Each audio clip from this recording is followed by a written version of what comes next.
Hey guys, welcome back to The Readers. I hope you are having an amazing day. Let's get right into the stories. The first one is an entitled people story. I never thought I'd find myself in a situation where I had to defend my own garage from an entitled neighbor, but here we are. This whole mess started about 6 months ago when I moved into my dream house in what seemed like a nice suburban neighborhood. The previous owner had converted the 3-car garage into an amazing workshop, which was actually one of the main reasons I bought the place. As someone who restores classic cars as a hobby, it was perfect. The first few months were great. I spent my weekends working on my latest project, a 1967 Mustang that needed a lot of TLC. My next-door neighbor, who I'll call Karen, because who else would it be, seemed friendly enough at first. She'd wave when she saw me outside and occasionally comment on how nice the car was looking, but things started getting weird about 2 months ago. Karen's son had just gotten his driver's license, and suddenly she became very interested in my garage. It started with casual comments like, "That's such a big space for just one person, and it must be nice having all that extra room." I'd just smile and nod, not thinking much of it. Then came the first direct request. Karen caught me one Saturday morning as I was heading out to get coffee. "Hey, I was wondering if we could use your garage sometimes," she asked, trying to sound casual. "My son just got his first car and our garage is full of stuff. It would be so helpful if he could park in yours." I politely declined. "Sorry, but I use the garage for my restoration work. I need the space for my tools and projects." She didn't take the rejection well. Her friendly smile vanished instantly. "Well, that's pretty selfish. You don't need all that space just for your little hobby. My son actually needs it." I stood my ground. "It's not just a hobby. I've invested a lot in my workshop setup. I'm not comfortable having other people using it." Karen huffed and stormed off. I thought that would be the end of it, but oh boy, was I wrong. A week later, I came home from work to find Karen's son trying to peek through my garage windows. When I confronted him, he claimed his mom told him it was fine to check out the space. I made it clear it wasn't fine and told him to stay off my property. That's when the real harassment started. Karen began telling other neighbors that I was hoarding garage space and being unfair to her poor son who had nowhere to park. She'd make loud comments whenever she saw me outside about how some people are just too selfish to help their neighbors. But the real kicker came last Tuesday, at 5:07 a.m. Yes, I remember the exact time because who forgets being woken up at such an ungodly hour? My phone started ringing. It was Karen.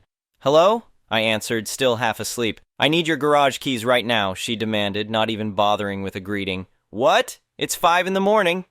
"My son has an early morning practice, and it's supposed to rain. He needs somewhere to park his car. Just give me your keys, and I'll make sure he's careful." I couldn't believe what I was hearing. "Absolutely not. Do not call me again at this hour." "You don't understand," she screeched. "His car is brand new, and it can't get wet. You're being ridiculous about this whole thing. Just give me the keys." I hung up and tried to go back to sleep, but my phone kept ringing. Karen called 6 more times before I finally turned it off. When I checked later, she'd also sent about 20 text messages, ranging from demanding to pleading to threatening. But it gets better. When I left for work that morning, I found Karen actually standing in my driveway, blocking my car. "You can't just ignore me," she said, arms crossed. "This is a neighborhood issue now. Everyone agrees you're being unreasonable." I was already running late and definitely not in the mood for this. "Move away from my car or I'm calling the police." "Go ahead," she shouted. "I'll tell them how you're harassing us by hoarding garage space." I pulled out my phone and started dialing. Karen's bravado faltered a bit, but she still didn't move. At least not until I started describing her to the 911 operator. Then she practically ran back to her house. I thought that would be the end of it, but Karen had other plans. That evening I came home to find her son's car parked in my driveway right up against the garage door so I couldn't open it. Karen came marching over as soon as she saw me pull up. "Since you won't share the garage, we'll just have to use your driveway," she announced smugly. "It's technically part of the neighborhood easement, so you can't stop us." Wrong move, Karen. I took a deep breath and pulled out my phone. First, I took several photos of the car blocking my garage. Then I called the police non-emergency line. "Yes, I'd like to report a vehicle blocking access to my property," I said calmly. "The owner is refusing to move it." Karen's smug smile started to fade as she realized I wasn't backing down. "You're making a huge mistake," she warned. "My husband's cousin is a lawyer, and he says we have every right to park here." I ignored her and continued speaking with the dispatcher. Within 20 minutes, a patrol car pulled up. The officer, a no-nonsense woman in her 40s, listened to both sides of the story. Karen tried to spin some tale about neighborhood easements and shared driveways, but the officer wasn't having it. "Ma'am, this is a private driveway on private property," the officer explained. "If you don't move the vehicle immediately, it will be towed at your expense." Karen turned red. But his garage is empty most of the time. He's just being spiteful. The officer's expression hardened. That's irrelevant. Move the car now, or I'll call for a tow truck. Karen's son finally came out and moved the car, but not before Karen made a big show of checking for scratches and declaring that if she found any damage, she'd sue me. The officer stuck around long enough to make sure they cleared out completely. You might want to invest in some security cameras, the officer advised before leaving. People like this tend to escalate when they don't get their way. Smart advice, as it turned out. The very next day, I installed a comprehensive security system with cameras covering my driveway and garage from multiple angles. I also set up motion-activated lights and an alarm system. It wasn't cheap, but it turned out to be worth every penny. For a few days, things were quiet. Too quiet, really. I should have known Karen was just plotting her next move. That Saturday morning, I headed out to my garage to work on the Mustang. As soon as I opened the door, I knew something was wrong. Someone had clearly been messing with my tools. They weren't in their usual places, and some looked like they'd been moved around. I immediately checked the security footage. Sure enough, at 2 a.m., Karen's son had tried to pick the lock on my garage door. He didn't get in, thankfully, but he spent a good 20 minutes trying. The video quality was crystal clear. You could even see Karen standing lookout at the end of the driveway. This was no longer just a nuisance. This was attempted breaking and entering. I gathered all the security footage, along with screenshots of Karen's harassing text messages and records of her early morning calls, and went straight to the police station to file a formal complaint. The desk sergeant reviewed everything and called in a detective. Apparently, Karen and her son were already known to them. They'd had similar issues with neighbors at their previous address. "We've got enough here for charges," the detective told me. "But if you're willing to be patient, we might be able to catch them in the act. They'll probably try again." He was right.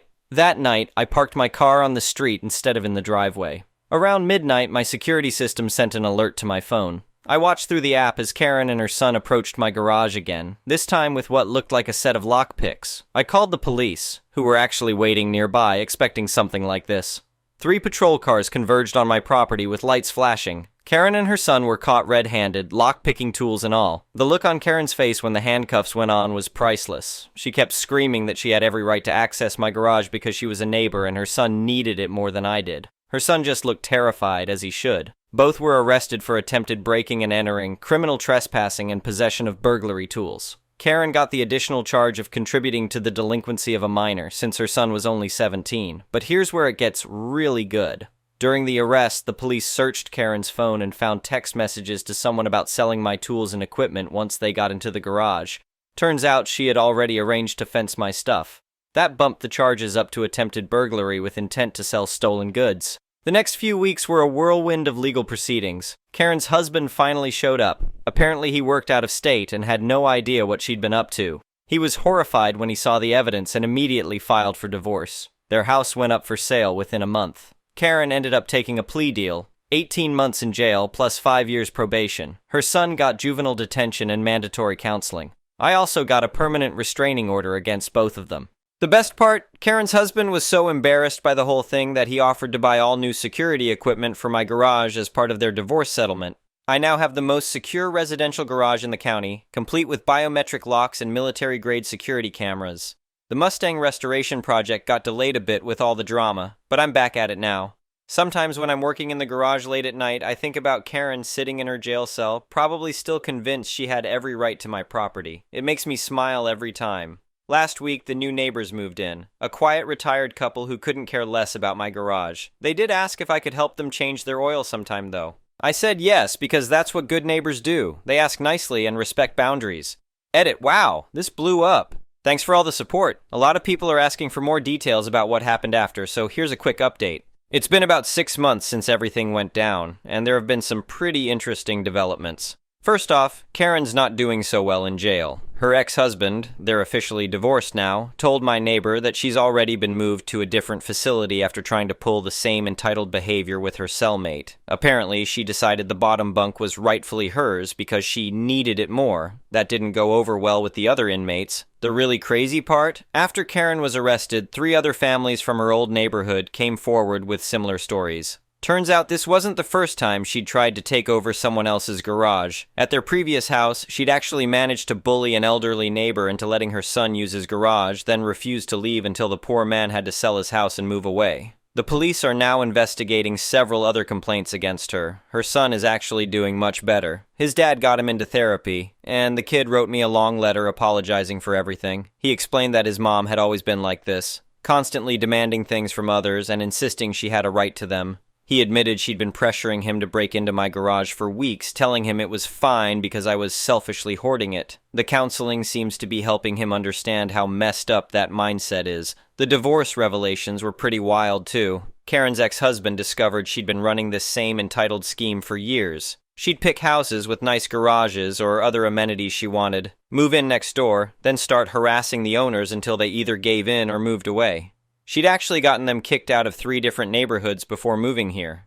He had no idea because he worked out of state, and she always told him they were moving because the neighbors were difficult. Remember that lawyer cousin she kept threatening me with? Turns out he doesn't exist. She'd been making up legal threats for years, counting on people being too intimidated to check if they were real. When her ex's actual lawyer, a real one, looked into it, he found she'd been doing this for over a decade. The security system her ex bought me has been amazing. It's one of those high-end setups that actually got featured in a home security magazine. I've had several neighbors ask about getting similar systems installed. The company even asked if they could use my story in their advertising materials. I said yes. Might as well get some benefit from all this drama. The Mustang restoration is coming along great, by the way. Without constant harassment from Karen, I've been able to really focus on the project. I actually won Best in Show at a local car meet last month. Several people there had heard about the Garage Karen incident and wanted to hear the whole story firsthand. But here's the most satisfying part. Karen's old house finally sold, and you'll never guess who bought it. A retired mechanic and his wife. He's converting their garage into his own workshop, and we've become great friends. We actually work on projects together now. He's teaching me some amazing restoration techniques, and I'm helping him modernize his tool collection. It's what neighborly cooperation should actually look like. Last week, I got a letter from Karen in jail. She was demanding I write a letter to the parole board saying I'd overreacted and the charges should be dropped. She also wanted me to agree to let her son use my garage once she gets out, claiming it would show I'd learned my lesson about sharing. I didn't even bother responding, just forwarded it to her probation officer. The detective who helped catch her called yesterday with an interesting update. They've linked Karen to at least 7 other cases of harassment and attempted property theft in 3 different states. Apparently, this was her thing, moving into nice neighborhoods and trying to bully her way into using other people's property. She's now facing additional charges, which means she'll likely be in jail quite a bit longer than her original sentence. Her ex-husband is selling their old house and moving back to his hometown. Before he left, he actually helped me install some additional lighting in my workshop as a final apology for his ex-wife's behavior. He's a decent guy who just got caught up with a crazy person. He's already started dating again and seems much happier.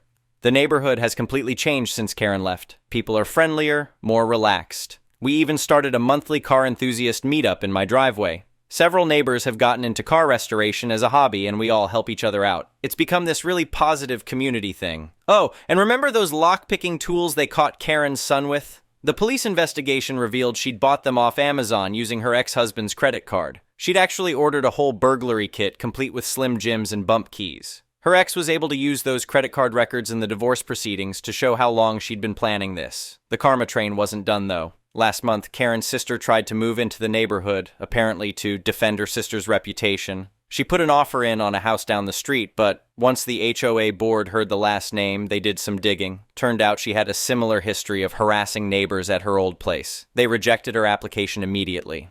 I've since installed a coffee machine and mini fridge in my garage workshop. It's become something of a neighborhood hangout spot on weekends. People stop by to chat, check out the Mustang's progress, and share their own project ideas. It's exactly the kind of friendly community space I'd always wanted, and all it took was one entitled Karen's arrest to make it happen, so I guess there's a silver lining to every cloud. Even one as dark and ridiculous as Karen. My garage is more secure than Fort Knox. I've made great friends with my neighbors, and I've got some amazing stories to tell at car shows. Plus, I hear the prison doesn't have a garage at all. Karma's funny like that. Final edit. Holy cow! More platinum? Thanks, everyone! Since people keep asking, yes, I'll post pictures of the Mustang when it's done. And no, Karen still hasn't learned her lesson. Her latest letter from jail complained that the prison garage, aka the maintenance shed, should be made available to inmates for personal vehicle storage. Some people never change. The next one is a pro-revenge story. For context, it was her cousin-in-law. Let's start this story by saying this happened 12 years ago. I'm now happily married with 3 children and regret absolutely nothing.